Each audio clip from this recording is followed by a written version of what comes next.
Not Worth the Time with Wade Taylor. Hey, what's going on, everybody? Welcome back to Not Worth the Time. We're here. We're doing it. I say that every episode because we're going to do the damn thing. That's just to get me hyped up. You guys know that. We're here. We're doing it. I need a little pick-me-up. Need to talk to you guys a little bit.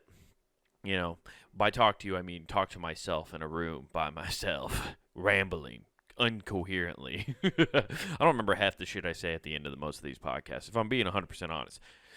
But yeah, just gonna talk randomly. You know, we've had a week, you guys. I hope you guys have had a way better week than I did. You know, I had a pretty good week until just 2 days. Just 2 days involving car stuff. Oh, the dreaded car talk. Oh, man, everybody knows what it's like, right? Unless you live in one of those fancy-pantsy fucking cities that have public transportation that actually works. That was the thing, I will say this about New York City. I talked about it a lot. I was terrified of how the subway system was going to work. I thought it was going to be complicated and very difficult to use. Very easy to use, but that's because there's things called phones nowadays. If I had to read like the schedule and you had to pick up on it without like a phone being able to just tell you when the trains are arriving and stuff, it'd be fucking hell. But very easy, very efficient way to get around that city. Believe it or not, here in Iowa, we don't have that. You think, yeah, we don't have subways. You think we might have like a tractor pull, right? There's a really good tractor pull from town to town. That's what you're hopping in the wagon and just taking that. That's our public transportation, is doing hail bale rides from small town to small town. Yeah, Jim's General Store doesn't have it, but Clyde's Have It All store, 2 towns down, they got it. Get hop on the hayride and go on down there. That's what we should have. Work together. We don't even need the government's permission to do that. They're never going to stop a hay rack ride. Any true-blooded Iowan police officer or sheriff wouldn't stop a hay bale ride, okay? They won't ask questions. They just think you're out there having a good time. What are we going to do in the winter, Wade? I don't know. I'm just trying to present solutions. What do you have for our public transportation? Anyway, had to deal with the car trouble. You know, it is what it is. This is what bothered me this go around with car stuff, right? Like you gotta get stuff. Like it always is a pain too, and I have the funds saved up. My savings accounts, I swear to God, is just for this stuff. And that's what they all are, right? Savings account's supposed to be an emergency account for the most part. I don't even know why what you think it is for anything else. It's never, you can't use it on fun. As soon as you try to use your savings account on fun, shit like this happens. And that's where I got caught up. The universe felt it, dude. It pulls, okay? There's an accountant. I've talked about it before. There is a karma accountant. And not only is he accounting karma, he's accounting your actual bank statements and stuff. Okay? If you start feeling good spending money willy-nilly, you know, like I got a little fancy-pantsy for myself, okay? I went fancy-pantsy. I went and got myself a new golf bag. Ooh, big spender. Old Wade, he got himself a new golf bag. Been playing a lot of golf this year. I wanted a new golf bag, okay? Just wanted to treat myself. I even found it as like a half-price deal for what this bag was. I looked at it for fucking months, and I found one, great shape, gently used. Wasn't even brand new. It was a gently used bag. Spent the money. Got it. Felt good. Splurged a little bit. Just a little bit of splurge. A little bitty splurge. And then I got to go get new tires for the car. Oh, just right away, dude. You just can't do anything. That's why I have such a hard time buying myself anything. I don't know if anybody, write in if you have this same problem. I constantly just like I'll see something nice and new that I want to get myself. I'm like, that would be nice to know. And then as soon as I pick it up, I just feel the other things in my life, the other objects I own or things that require maintenance start making that object feel really heavy, like, and I just set it back down because gravity, like my body can't hold the amount of other shit that's gonna go wrong if I buy that.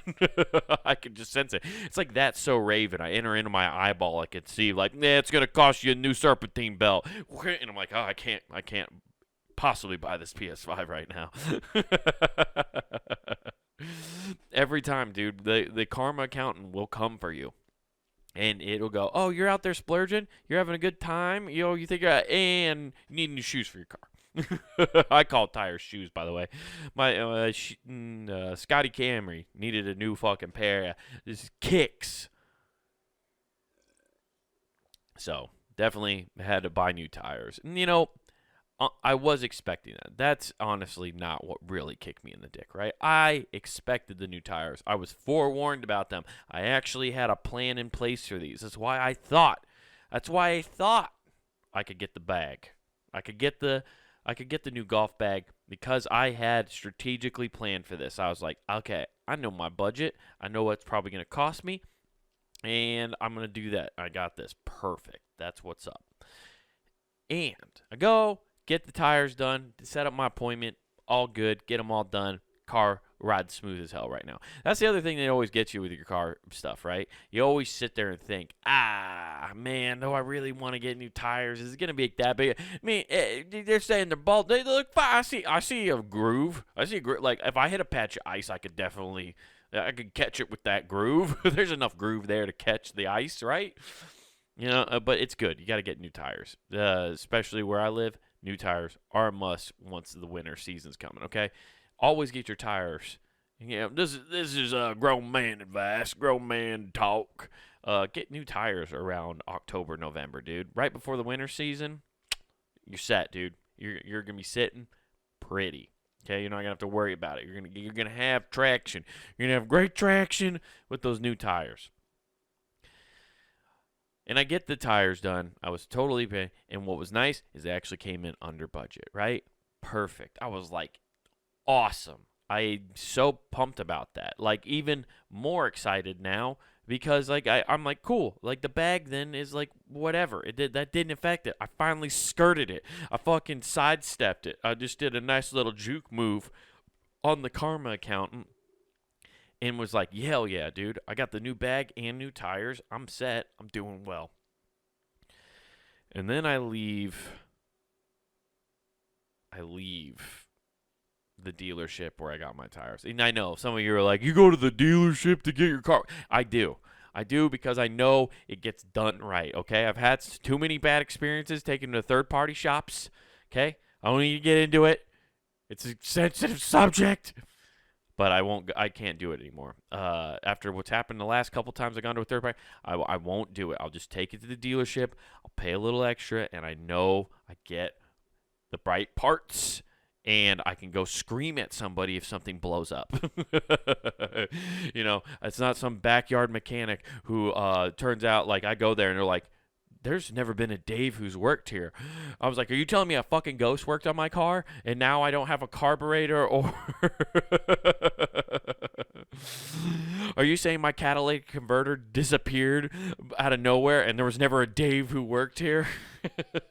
Ghosts are stealing catalytic converters for meth. Yeah, that's why I go to the dealership. But I leave the dealership, and as I'm leaving, fucking like clockwork, guys. Like clockwork. The check engine light comes on. I just had it there. I could have had them look at it, but the check engine light comes on right after I get done dropping the money for these new tires and having it up there. So then I'm like, God damn it. And here's the skinny, dude. The dealership, this is where, like, the shadiness that I know everybody hates about the dealership, working with them, happens. It's $250 to get them to just plug in the computer and tell you what's wrong with it. Like, it's horse shit. Like, I'm not paying that. That's ridiculous when it's just a computer and it'll tell you what part's wrong, right?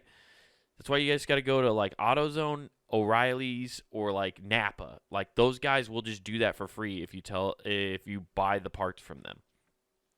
And I'm thinking, okay, hopefully I'm praying it's a check engine light, and maybe it's something I can do because I'm handy enough, right? Like I'm handy enough, and I go to O'Reilly's, guy checks it, boom, goes, it's this part. You gotta get your thermostat replaced in your engine. Perfect. I was like, you guys got that part? He goes, we absolutely do. Got this one right here. It's $15. And I was like, cool. Is it hard to replace a thermostat? He goes, no, dude, it's accessible. You could totally do it. I'm like, oh, okay, cool. And I look at the box and I look at it and it has like antifreeze, a hose, and a clamp on it. And I go, it says these parts. Like, do I need these too? And he's like, oh no, dude, you should be able to swap it out. No problem. Just go home. YouTube videos. You'll figure it out. No problem. It's like, all right. And I took this guy's word for it. And I go home thinking, $15 part. Replace it myself. I'm going to come out money ahead here. This is going to be great. Then I started watching YouTube videos. Guys, it was not an accessible piece of equipment. This was the thermostat in your car regulates and tells you if your car is heating up or not, like if your engine is starting to overheat. And I didn't know that it hadn't been working. I just figured my car was running at a cool medium pace. And I watched these videos, and it was not simple at all. It was mechanic work, And I've replaced my brakes.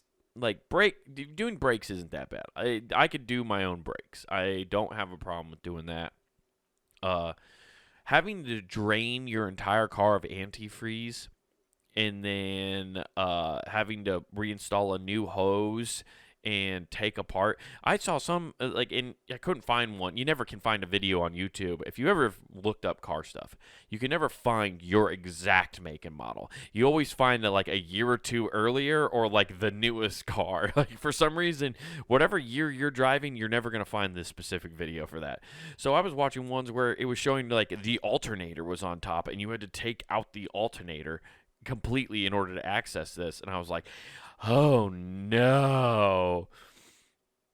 So I call back my dealership and I was like, hey, I need the thermostat replaced in my car. And they're like, oh, okay. Do you need us to run a diagnostic to make sure that's what it is? And I said, no, I do not. I just need you to replace the thermostat. And he was like, oh, okay. Well, it'll cost this much money. And wouldn't you know it? Wouldn't you fucking know it?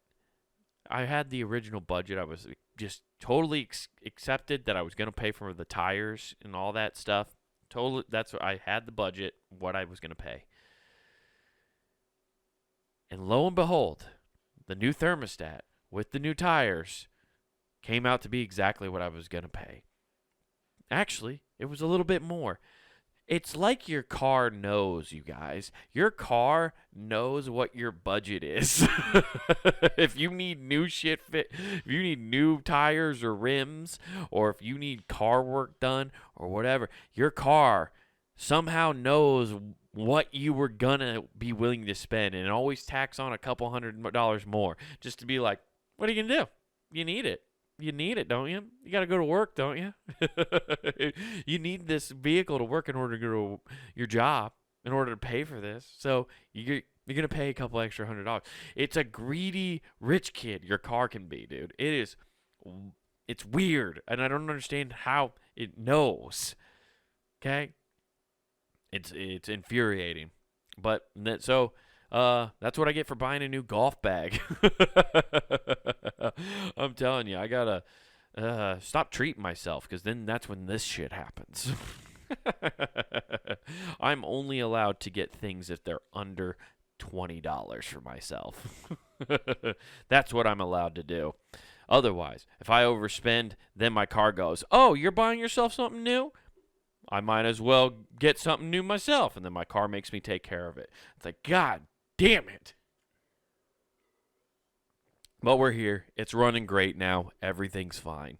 And that's what you got. You just got to take it the positives. Look at the positives. It's fine. It's good. You guys probably have had car trouble and have to deal with that. Car expenses never come at a time you want them. I don't think there's ever been a good time. I don't think anybody's ever just accidentally fallen into money and then they've been like, oh, it turns out you need $2,000 of work done on your car, and you've just been like, oh, cool. No, I can do that right now. I'm actually perfectly set up for that. I don't know a single person in life who can think like that, you know. And I feel like if you were like that, you probably have enough money that you were just like, oh, $2,000, I'll just go buy a new car. Like that's the level of wealth you probably have if you could just go do that. I don't know. Maybe I'm completely wrong. I probably am. I typically am completely wrong. With that being said, guys, I think it's time to hop into what we found this week, article-wise, right? This one's a good one because it's been just pummeling my mind along this sort of thought process, this type of productivity world we live in, right? Like we're always told we got to be productive, we got to be doing something, we got to be moving forward constantly, right? Never sitting here. You're always moving forward. That is the constant, and that's tiresome. And that's what this article breaks down today. And I haven't read most of it. I've only read a couple excerpts. So we're going to learn a little bit today together. The relentless push for productivity misconstrues how our brains work. The latest neuroscience shows that, contrary to a lot of productivity advice, the drive to make most of every waking moment will diminish your capability of creative thinking. And see, I've been running into this a lot lately. I really try to push myself to be more creatively productive. Like I'm especially like doing stuff like this. Like this is as weirdly creative as this is, just talking to you guys, but trying to make it entertaining. It's tough, and so I'm trying to do this, and then I try to like write 500 words a day, just writing, just trying to like pump out something to see if I can find a joke, or sit down and work on a joke and see if I can mess with the punchline or a tag. Like I'm constantly doing that. It's goals every day to do like 500 words and work on a joke, and that's interesting because sometimes I feel like I get in those really bad creative ruts because I'm trying to force it. And so I'm interested to see if this actually points out something that will help me and possibly you guys when your creative endeavors. Let's find out. Is there anything more tedious than the endless drive to make every waking moment more productive? It is endless. It is tedious. Goddamn. I'm sure you guys all feel that. It is being productive. Trying to just be productive every second is fucking crazy. If you can save 10 seconds on a process that happens 10 times per day, that's a minute and 40 seconds saved per day. A productivity guru recently advised Time Magazine to take just one example. Over the course of a year, that's 10 hours saved. 10 hours that you would never know you ever had anyway. A minute and 40 seconds is nothing. If I sat here and talked about for a minute and 40 seconds, like you guys probably couldn't even, it would seem short. It would seem longer than what it is. It always does. Like I only know this from doing stand up now and knowing like the difference between a 3 and 5 minute set. A minute and 40 seconds goes by like that. Like it's so quick, and you're not gonna ever like saving that time over a year. That's not gonna be noticeable in your day-to-day life. It really won't. If that sounds exhausting, the good news is that there are many reasons to avoid putting ourselves under this kind of relentless pressure. Not least. Oh wait, not least the latest neuroscience on how the brain relegates focus as we explore and take control of your brain's master switch to optimize how you think. Oh man, that'd be an interesting article to read. It has to do with the tiny bundle of blue tinged neurons in the brainstem called the locus coeruleus. Oh man, I'm not gonna pronounce Latin brain terms. Okay, so something in your brainstem, guys. If you know the science terms better, you can tell me how to pronounce that later. According to new research, the structure acts as a gear lever that sets the pace for our brain's processing. In gear 1, the mind can wander freely. In gear 2, we are highly engaged and attentive. In gear 3, we are hyper alert and quick to respond to a crisis. Oh, interesting. So there's the 3 stages there. Sweet. I always want to be in this fucking. I always want to be in gear 1, dude.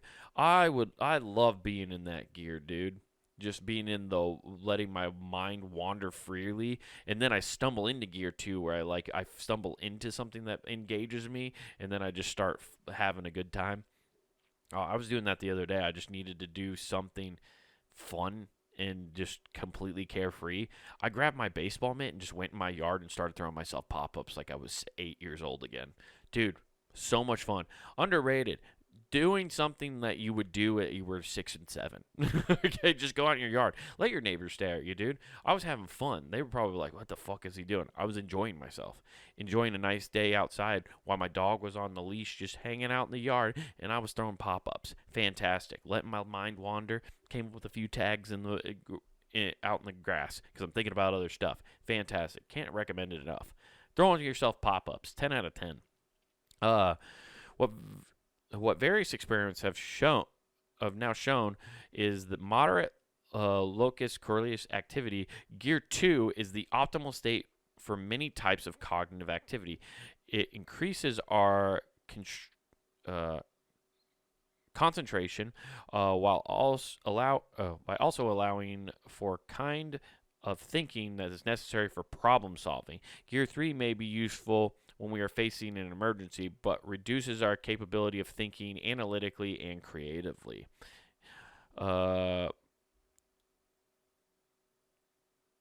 It turns out coincidentally, it turns out that the LC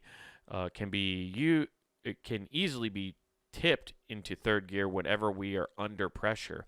If we are constantly pushing ourselves to achieve more and more in a limited amount of time, we may find ourselves stuck in this overwhelming, exhausting brain state, which can only reduce the quality of our output in a long term. That makes all the sense in the world when you put it like that. With that in mind, it may, in fact, be foolish to insist on driving the engine of thought at a greater speed at an even greater speed at all time. What is too often overlooked is the need to give your brain plenty of opportunity to return to a low gear. For high quality thinking, concentrate too much on a productivity advice.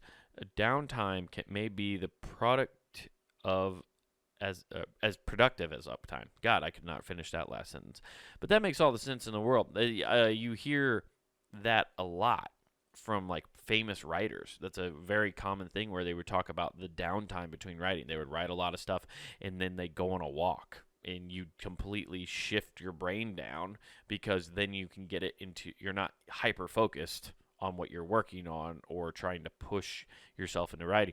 So there you walk out and you start thinking about, this, that, why did I write that way? What did I do this way?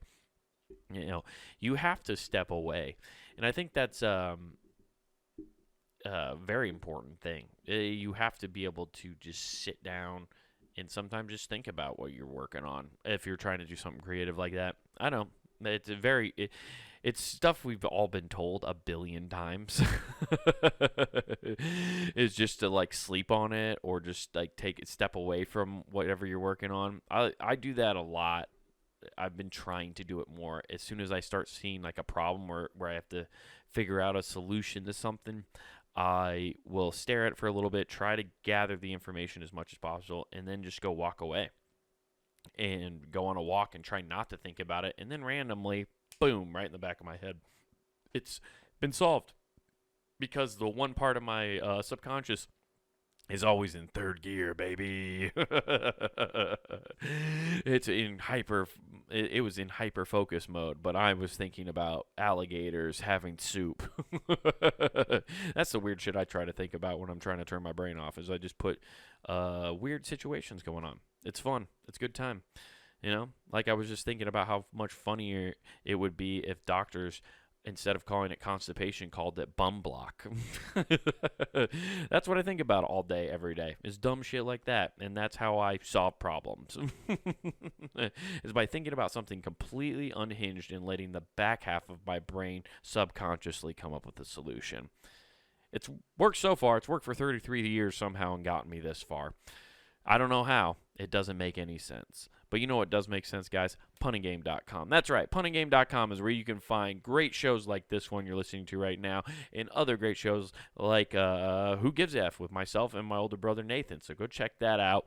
We have that great show. We also have a back catalog of a bunch of great podcasts that have been over on the site for a long time. So there's thousands of hours of content over there for you guys to go check out. So go to punninggame.com and check that out. And also, welcome to all the new subscribers on YouTube. If you'd like to subscribe and watch me struggle to read and tell you stories, go over to youtube.com and search Comic Wade Taylor. Comic Wade Taylor, where you can find this show, Who Gives a F, clips of my stand-up, all that good stuff. So go over there, hit subscribe. Thank you, everybody who's been subscribing and checking out the new content. I hope you guys are enjoying yourself and liking what we're putting out for you guys.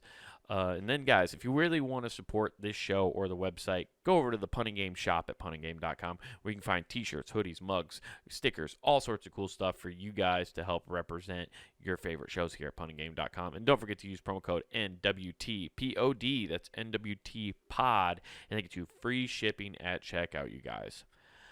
Oh, wow. Guys, this has been a fun episode, me ranting about my car. If you guys have had car trouble recently, write them in the comments, and I'll read some of them online in the comment section on the next episode. So, yeah, it's been fun. I hope you guys learn to take some breaks to help solve your problems when you're trying to think of a creative solution. I don't know. We got lots of other stuff. Anyway, it's been a fun episode. Thank you guys for listening to Worth the Time. I really appreciate you checking it out, and I hope you have a fantastic rest of your week. And remember, don't do anything I wouldn't do.